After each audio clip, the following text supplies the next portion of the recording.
The date is October 14th, 2003. The Chicago Cubs are 5 outs away from winning Game 6 of the NLCS and advancing to the World Series. Their ace, Mark Prior, is on the mound. On a 3-2 count, Marlins second baseman Luis Castillo hits a foul ball down the left field line. Cubs left fielder Moise Alou reaches his glove into the crowd to make an amazing catch until... reaching into the stands and couldn't get it, and he's livid with a fan.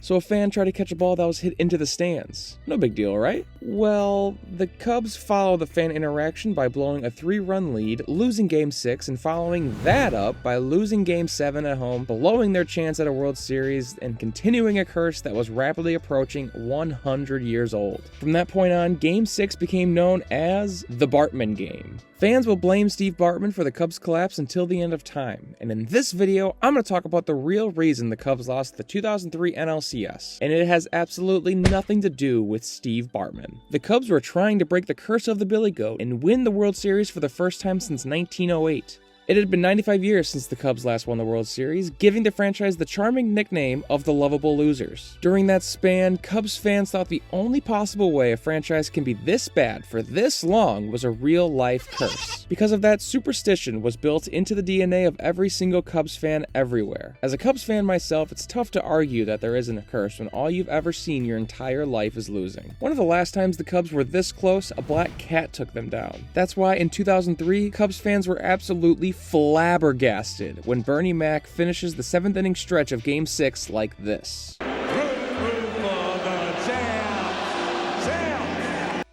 You heard that right. 25 minutes before Castillo's foul ball down the left field line, Bernie Mac declared the Cubs champs. That's not really something you do in the middle of breaking a curse. If you don't believe in luck and superstition, you probably do believe in numbers, like 29. That's where the Cubs pitching staff ranked in all of Major League Baseball in total walks in 2003. They struggled with their control all season, and it did not stop in the playoffs. What do you think happened after the Steve Bartman play in Game 6? And it's ball 4 to Castillo. The pitch gets away from Baco, and advancing on to third is Pierre. What do you think happened in Game 7 that jump-started the Marlins' 5th inning rally and gave them the lead, and eventually the series win? Ball 4 up and in, and the tying run will come to the plate. Ball 4, a pair of walks in the inning.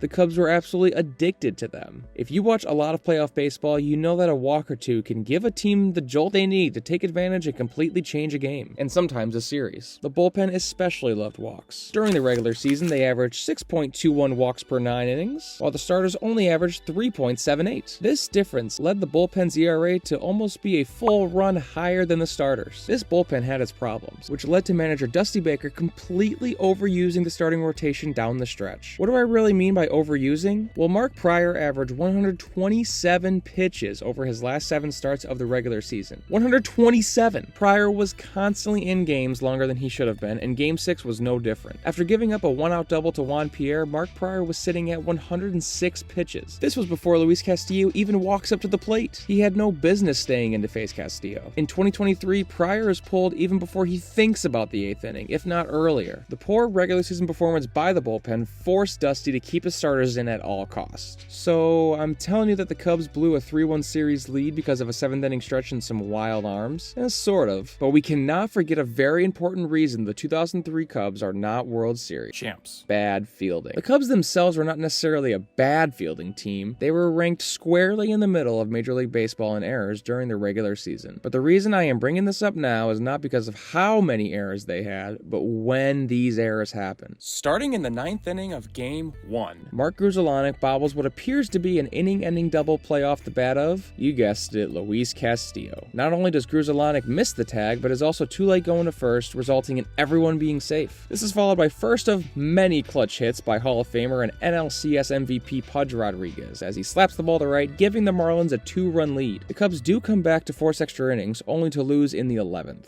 Fast forward back to the 8th inning of Game 6. Bartman just happens. Chicago is furious. Prior walks Castillo and Pudge hits another clutch single, this time to left, to make it a 3-1 ball game. Things are falling apart for the Cubbies, and they need some help real quick. That's when 20-year-old phenom Miguel Cabrera steps up to the plate. On the very first pitch of the at-bat, Cabrera hits a ground ball to Alex S. Gonzalez at short, and... short, and bobbled by Gonzalez, and everybody's safe.